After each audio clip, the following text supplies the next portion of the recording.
नमस्कार, आप देख रहे हैं न्यूज हाट। मैं हूं आपके साथ रितेश शर्मा। सत्ता साजिश और सियासत कार्यक्रम में आपका फिर से एक बार बहुत बहुत स्वागत है।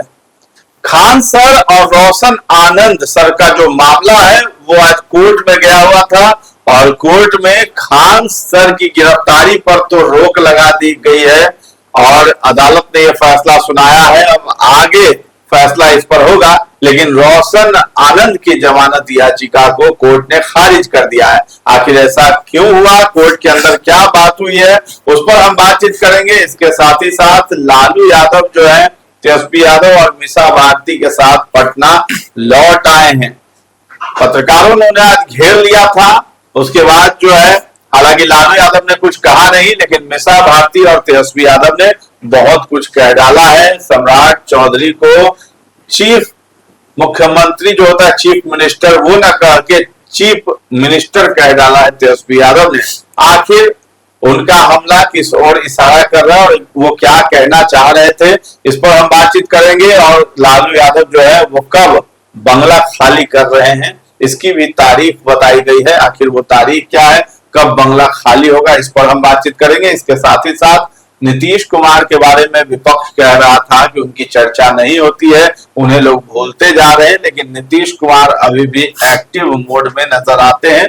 आज भी वो जदयू कार्यालय में पहुंच गए थे जब डिप्टी सीएम है विजय कुमार चौधरी वो प्रेस कॉन्फ्रेंस कर रहे थे, उस बीच वहां नीतीश कुमार पहुंच गए थे। इन तमाम मुद्दों पर हम चर्चा करेंगे। हमारे साथ जुड़े हैं न्यूज हाट के managing editor Ajay Kumar Mishra sir और सहयोगी हैं सागर कुमार।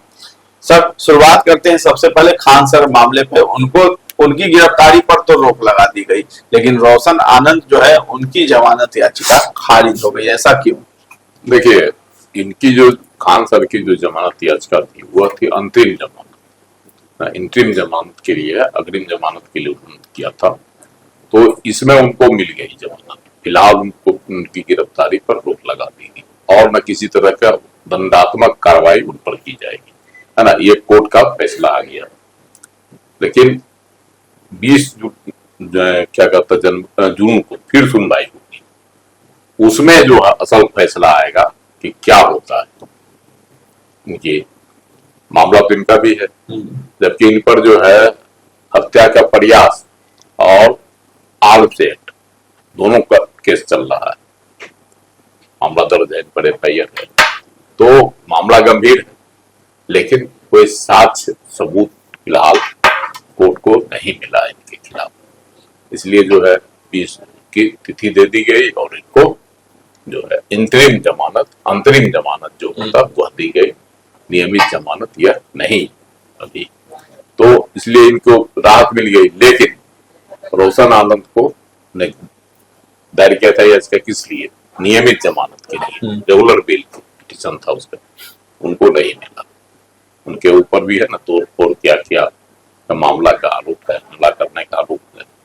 तो ये सब आरोप में उनको नहीं मिला, वो फिलहाल जेल में ही रहेंगे। अब रोशन आनंद के जो वकील हैं उनका तर्क है कि अब हम लोग हाईकोर्ट जाएंगे नियमित रेगुलर बेल के लिए, यहाँ से तो खारिज हो गया।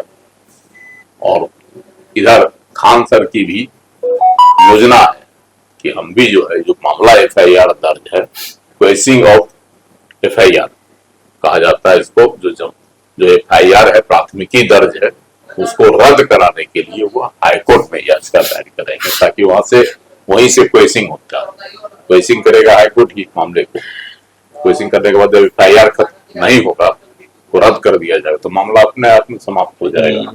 इसलिए वह अब हाईकोर्ट का भी दरवाजा खटखटा सकते हैं, ऐसी खबर है। तो अब इससे राहत हो गया। लेकिन दोनों को लेकर विवाद से शैक्षणिक माहौल, कोचिंग जो है राजधानी का, उसमें जो आरोप प्रत्यारोप पहले से लग रहा था कि प्रतिस्पर्धा है, लोग एक दूसरे को, है ना, आरोप भी कई तरह का आरोप एक दूसरे पर दोनों लगाया। सोशल मीडिया पे जो है चल रहा है कि भाई अब खान सर के पास पैसा बहुत है, पैसा पहुंच गया होगा, न्याय उसी आधार पर मिलता है, इस तरह की कमेंटबाजी हो रही है। ये कमेंटबाजी सोशल मीडिया पर है, लेकिन न्यायपालिका पर यह सवाल नहीं उठाया जा सकता। आप प्रत्यक्ष सवाल नहीं उठा सकते, इसलिए न्यायपालिका का काम। अभी जो मामला कोर्ट में है, जब तक यह मामला कोर्ट में है आप इस पर कोई सवाल नहीं उठा सकते। कोर्ट का जो जजमेंट आ गया है ना, फैसला दिया ना भाई, सुनवाई हुई, उस पर फैसला आ गया है कि फिलहाल इनको मतलब खान सर को जमानत, इंतरिम जमानत, और इनका जो रेगुलर बेल पिटीशन था रोशन आनंद का, वह खारिज कर दिया गया। तो ये तो कोर्ट का मामला है। अब इस पर और इस दोनों मामले को देखिए मिलाना नहीं चाहिए। ठीक है कि एक ही केस है, दोनों अलग अलग कंडीशन अलग अलग है। रोशन आनंद को पहले ही गिरफ्तार कर दिया गया था, तो अब वो जेल में है, तो उनकी नियमित बेल के लिए फाइल किया गया था। तो उन पर देखिए आरोप तो उन पर भी है कि 20-25 लोगों के साथ हमला किया था, है ना, तो आरोप तो उन पर भी है। और देखिए बेल न मिलने का कारण जो बताया जा रहा है वकीलों के माध्यम से कि बेल इसलिए नहीं दिया जाता है कि बाहर निकलकर वो सबूतों के साथ छेड़छाड़ कर सकता है या धमकी दिलवा सकता है, उसके जाने से प्रभावित होगा जांच, तो इस वजह से जो है बेल नहीं दिया जाता है। नहीं तो ये नहीं कर सकते। लेकिन हाँ, अब ये सवाल जो है खान सर के लिए भी बन सकता है, बिल्कुल बन सकता है। इनको जो है इनको मिल गया है इंतरिम जमानत, अग्रिम मिला है, अग्रिम जमानत में इंतरिम है, अंतरिम है, उसमें भी एंटीसिपेटरी में इंतरिम है, अंतरिम जमानत है, रेगुलर जमानत इनको नहीं है, तो इनको मिल गया जमानत। तो ये भी तो सबूत से छेड़छाड़ कर सकते हैं। अभी तक वो जमानत से पहले तक वो फरार थे, फरार ना, लेकिन पुलिस की गिरफ्तारी के डर कहा जाता है कि कई एक ठिकाने हैं खान सर के, किसी को पता भी नहीं चलता है कहाँ वो रहते हैं। नहीं, आप तो ये सामने आ जाएंगे, जहाँ सामने आ गए। आज तो क्लास भी जो वीडियो आया है कि क्लास भी वो लिए, आप तो सबूत के साथ ये भी छेड़छाड़ कर सकते हैं। और जो आरोप लग रहा है तो दोनों पक्ष पर है, कोई भी, इसीलिए बेल नहीं दिया जाता है। हाँ, इसीलिए बेल नहीं दिया जाता है। लेकिन अब देखिए कोर्ट ने क्या समझा है, क्या सोच कर उनको बेल दिया है। मैं अभी जो प्रथम दृष्टया इनको जमानत नहीं देने का कोई कारण नहीं बन रहा था, इसलिए इनको जमानत दे दी गई। अब 20 जून को जो सुनवाई होगी उसमें खान सर पर फैसला लेगा कि क्या इनको जमानत दिया जा सकता है कि नहीं। उस दिन असल इनकी उसी दिन परीक्षा होगी, इसीलिए नहीं पहले ही जो है हाईकोर्ट जा रहे हैं कि प्राथमिकी ही दर्ज है कि गार्ड के ही बयान पे ना इन पे एफआईआर हुआ है, और वो गार्ड पहले से ही पुलिस गिरफ्त में है, तो इस वजह से भी भाई लगा हुआ कि जब आज दलील भी वही दी गई है खान सर के जो वकील थे उनके द्वारा कि उस समय जब फायरिंग हुई तो वहाँ खान सर नहीं थे। कहा यही गया कि गार्ड ने ही फायरिंग की है। खान सर का क्या प्रत्यक्ष नहीं है, उन्होंने इसलिए उनको बेल भी, इसलिए उनको बेल मिला है, रूप से वो है नहीं उसमें। और जो उनके दोनों गार्ड जो भी जेल में हैं, उन दोनों के बेल पर जो है कोई फैसला नहीं बोला, मामला लंबित रह गया। तो ये एक है बिंदु। चलिए, मेनली इस पूरे खान सर वाला पूरा अगर केस देखिएगा तो गार्ड के बयान पर ही आधारित है। और जो जानकारों का कहना है कि पुलिस के सामने दिए गए बयान का कोई महत्व नहीं होता है। न्यायालय में जाकर वो गार्ड जो है क्या अपने बयान पर कायम रहते हैं या फिर पलट जाते हैं। ज्यादातर जो जानकारी आ रही है कि वो पलट जाएंगे अपने बयान से। जो बयान से पलट गए तो खत्म हो गया, मामला ही खत्म हो गया। और उसके बाद फिर जांच की प्रक्रिया जांच की प्रक्रिया होगी। लेकिन ये है इसीलिए उनको मिल गया कि इन्होंने खुद नहीं चलाया, ऐसा कोई सबूत नहीं है। हाँ, चलिए, राबड़ी देवी जो है वो आवास कब खाली करेंगी, अब ये भी सवाल उठने लगा है। कहा जा रहा है कि पूरा साजो सामान बांधा जा रहा है, खाली होगा। लालू यादव भी पहुंच गए दिल्ली से, अब पटना आ गए। मिसा भी साथ थी, तेजस्वी भी हैं। सुरक्षा कर्मी कोई नहीं था, ना एस्कॉर्ट गाड़ी कुछ भी नहीं थी उनके साथ। और कहा यही गया सुरक्षा तो लौटा ही दिया गया है, लेकिन अब खाली कब होगा बंगला? देखिए, बंगला खाली करने की बातें तो जो आ रही है खबर में कि सामान बांधा जा रहा है ना, और सामान जो है गोला रोड स्थित जो है लालू राबड़ी जी का जो गौशाला है वहां सामान पहुंचाया जा रहा है। तो ये खबर आ रही है, खबर कितनी सच्ची है लेकिन खबर है, सामान वामान बांधते हुए तस्वीर भी आ रही है। तो ये है कि वहां जा रहे हैं, क्या मतलब खाली कर देंगे, खाली करना भी पड़ सकता है इनको, इसलिए कि चूंकि कानून है वो 2019 में बन गया है कि किसी भी उप मुख्यमंत्री को है ना सरकारी बंगला नहीं मिल सकता है, और प्रतिपक्ष की नेता है, इस हैसियत से उनको आवास आवंटित कर दिया गया है ना।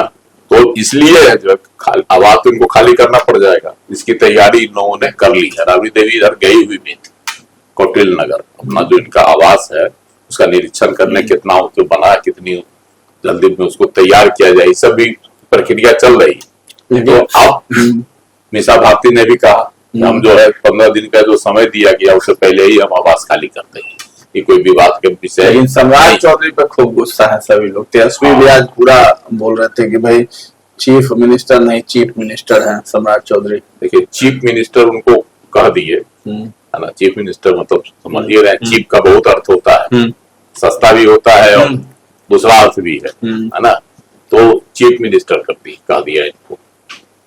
ठीक है, विरोधी दल के नेता है, विरोध में स्वर उनका निकलेगा ही, यह सब सही है, लेकिन आवास खाली करने का जो कहा गया है ना, तो मैं क्या कहता किस नियम के तहत कहा गया, यह भी तो है तेजस्वी यादव ने ही 2019 में कहा, रीड किया था हाईकोर्ट में, हमको यह जो है आवास उप मुख्यमंत्री होने के नाते जिस आवास में हम हैं वह दिया जाए, उसको रखा जाए। तो हाईकोर्ट ने क्या फैसला दिया था कि नहीं, ऐसा कोई प्रावधान नहीं है, न किसी को इससे आगे दिया जाएगा। प्रावधान तो ही वो पड़ा, जबकि 2010 में नीतीश कुमार जी ने संशोधन कर दिया था कानून में, पहले भी नहीं मिलता था, समझे। 2010 में जब राबड़ी देवी हार गई राघोपुर से विधानसभा चुनाव, तो हुआ कि खाली करना पड़ेगा, कहीं किसी सदन के सदस्य नहीं थी, तो उस समय ही जो सुधार किया गया कि नहीं, पूर्व मुख्यमंत्री को मिलेगा लेकिन पति पत्नी को एक ही आवास मिलेगा, उसी के तहत वो रह रही थी उस आवास में, समझे। तो सब तो कानून जब नहीं था तो कैसे मिलता, अभी तक थी उसमें, जब तक नीतीश कुमार जी की कृपा थी तब तक थी। अब सम्राट सरकार की खाली करवा देता है, तो सरकार ने नियम के तहत जो है तो उनको लेटर जारी किया, उसके पहले भी हुआ था, लेकिन उसको शिथिल करते गई सरकार उस समय की, मतलब नीतीश कुमार की सरकार। लेकिन अब सम्राट चौधरी एकदम कटिबद्ध है कि नहीं, खाली करना होगा, क्योंकि आवास जिसको आवंटित है ना, दिया गया रतन किशोर राम को जी, तो उनको आवास देना है। तर्क दिया जा रहा है कि विरोधी दलों के द्वारा की जो है 39 हार्डिंग नोट का आवास क्यों नहीं उनको आवंटित कर दिया गया, तो जबकि पहले से वह आवंटित किया हुआ। चलिए नीतीश कुमार की भी बात कर लेते हैं।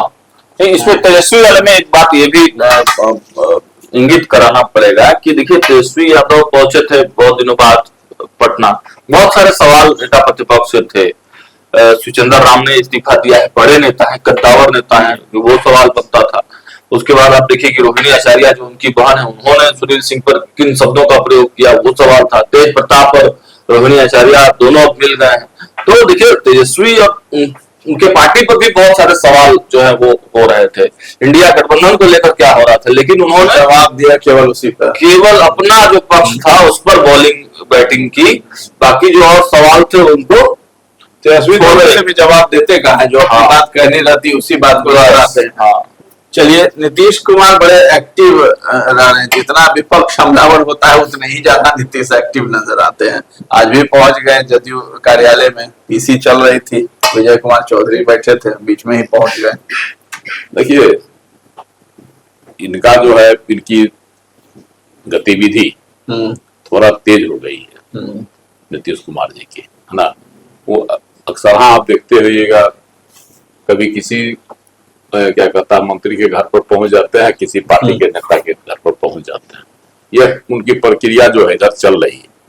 इसके पीछे कहा जाता है कि पार्टी की जो है स्थिति है उसको वह मतलब जनमानस में यह देना चाहते हैं भाव कि अभी हम हैं, है ना, हम अभी न बिहार से अलग हुए हैं और न जदयू से अलग हुए हैं, है ना, वह दिखाना चाहते हैं, न सरकार से हम अलग, इसलिए वह जाते हैं।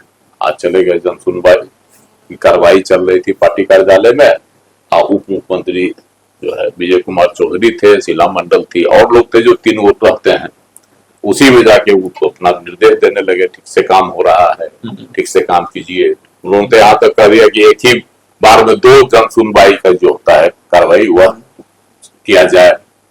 तो विजय कुमार चौधरी सबको कहे हाँ सब ठीक हो रहा है, सब काम जो है पूरी समझा दिए। एक बच्चे को जैसे समझाया जाता है, एक जिद्दी बच्चा को, उसी तरह से विजय कुमार चौधरी समझा दिए, बड़ा बढ़िया से समझाया, सब ठीक हो रहा है, सब ठीक हो रहा है। निर्देश सब चीज ठीक ठाक से चल रहा है, अपना वो बोल दिए, फिर वहां सुबह निकल के चले गए। तो यह गतिविधि उनकी बराबर हो रही है ना। बाद में विजय कुमार चौधरी को जो बोलना था उन्होंने कहा, सब चीज पर कहा, राबड़ी आवास के बारे में भी कहा, कानून क्या है ना, सुरक्षा के बारे में कहा, यह सुरक्षा कोई नियम समीक्षा होती है, सुरक्षा समिति गृह विभाग की वह तय करती है कि सुरक्षा बढ़ाई जाए या घटाई जाए, है ना, उसी के तहत हुआ है। कोई भी गैर मतलब नियम से इतर कुछ नहीं हुआ, एकदम सब कुछ नियमानुकूल हो रहा है, चाहे राबड़ी आवास खाली कराने के लिए हो या सुरक्षा में कटौती का मामला।